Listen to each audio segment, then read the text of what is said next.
ito yung traffic situation ngayon dito sa Commonwealth Market area, spot na to. So bago na yung exclusive motorcycle lane, bagong pintura. So bago na rin yung, siyempre, inaspalto to. So ayan yung traffic situation ngayon. Yo, ang ganda ng panahon ngayon Tirik ang araw, tirik oh. So anuhin natin, paulanin natin. Yo, good morning. So ngayon ay Saturday the 14th. So tirik na naman yung araw, kitang-kita naman, ayan. So malinis din yung kalangitan, pati sa likod, kulay blue. Walang mga namumuong kadiliman. So kahapon ay binigo tayo ng langit na umulan, no, na ituloy yung ulan. So nagdilim na yung paligid, ay nagdilim na yung ulap, nag-umambo na ng konti, pero hindi tumuloy yung malakas na ulan, no. So hinihiling ko sana yun na umulan kahapon para masayang yung pagbe-BS1 ko, pagwawax ko, tsaka pagkakarwas ko, no? So hindi natuloy, na nahiya siguro yung langit. Paano masabi? Or mahina talaga yung observation haki ko. So tingnan natin ngayong araw kung mamayang uwian uulan, no? Kasi naka BS1 pa ako So para masayang naman yung effort ko maglagay ng wax tsaka mag-car wash. Mahimik ka. So tingnan natin mamaya uwian. Abangan natin yan. Let's go! Dito tayo ngayon sa Commonwealth. Ngayong Saturday the 14th. So kahapon kasi Friday the 13th Tingnan natin kung may malas talagang darating So kumustahin natin yung traffic situation ngayon dito sa Commonwealth ngayong araw ng Sabado, October 2023. So tingnan natin. So dito sa Commonwealth Market na parte meron ng bagong motorcycle lane. So naguhitan na nila. So kaya ayan, ngayong ito yung traffic situation ngayon dito sa Commonwealth Market area, spot na to. So bago na yung exclusive motorcycle lane, bagong pintura. So bago na rin yung, siyempre, inaspalto to. So ayan yung traffic situation ngayon. So wala rin pagbabago, simula ganun pa din. Simula nang nag-dry run, ganun pa rin dito.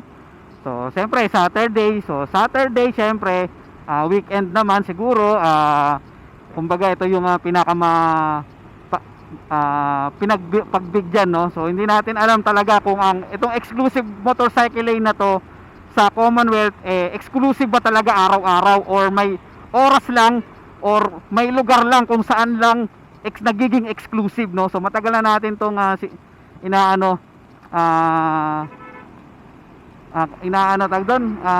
hinuhulaan kung saan talaga parte na nagiging exclusive, o anong oras o kailan lang ba talaga siya exclusive para sa motorsiklo, no. So kung makikita nyo yung mga video ko, mga previous video ko, kahit nung dry run hanggang sa full implementation, wala naman ako nakikita malaking pagbabago, no. So bukod sa naghigpit lang sila, nanguhuli na sila ng mga motorcycle na hindi dumadaan sa exclusive motorcycle lane. Yun lang yung medyo nagbago. Saka siyempre yung mga bagong espalto, bagong linya, so yun yung nagbago pa sa exclusive motorcycle lane. Uy, nangyari?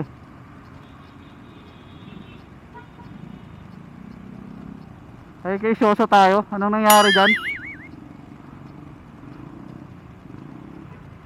Ano yan?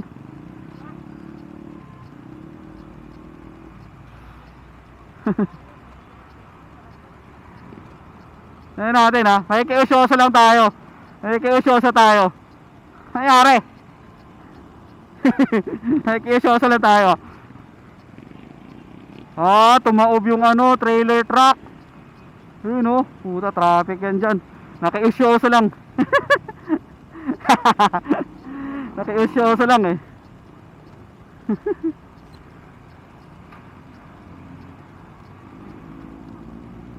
Bumaliktad yung trailer truck dito sa ilalim ng tunnel ng Commonwealth.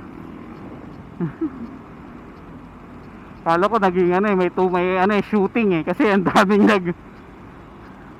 daming nagsihintuan eh. Kala ko shooting. So minsan gano'n naman talaga tayo mga ano eh no, nilalang eh. So mahilig tayo makiosyoso. Mahilig tayo makichismis.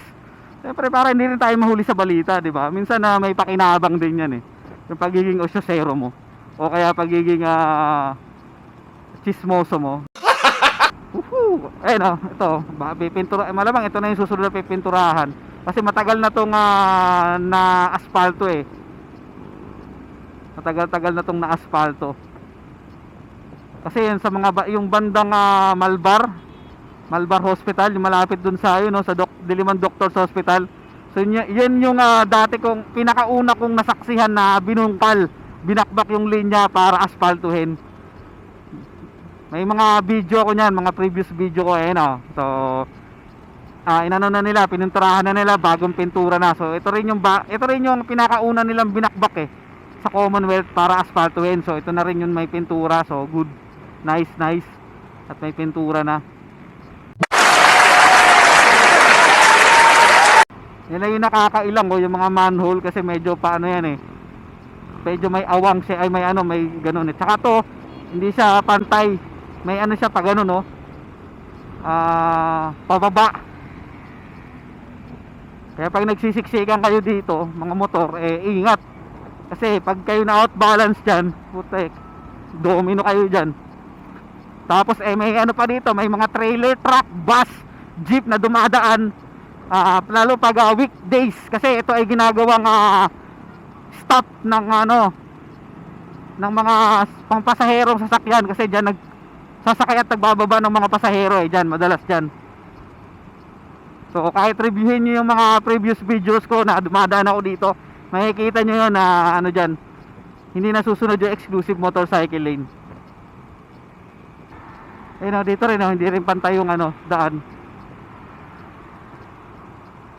So ito yung bagong asfalto, ito yung luma, so hindi na pantay. Nakakaano rin dumaan dito medyo nakakailang. Kasi pag dumadaan ka dyan, wiggle lalo kung pag weekdays yung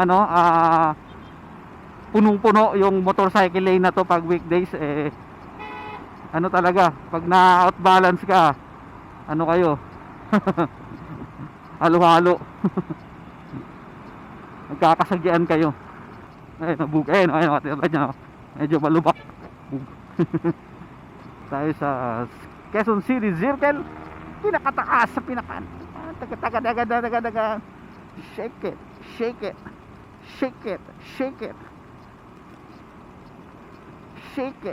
it. Wag kang matakot, sumayaw, katawan ay igalaw. Sige, sumayaw ka. Wag kang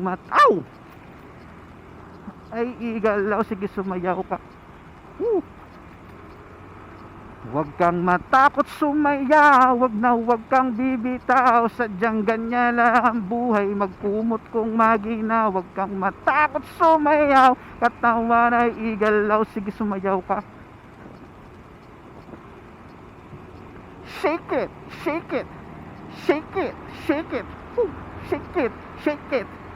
Pinakataas ang katawan.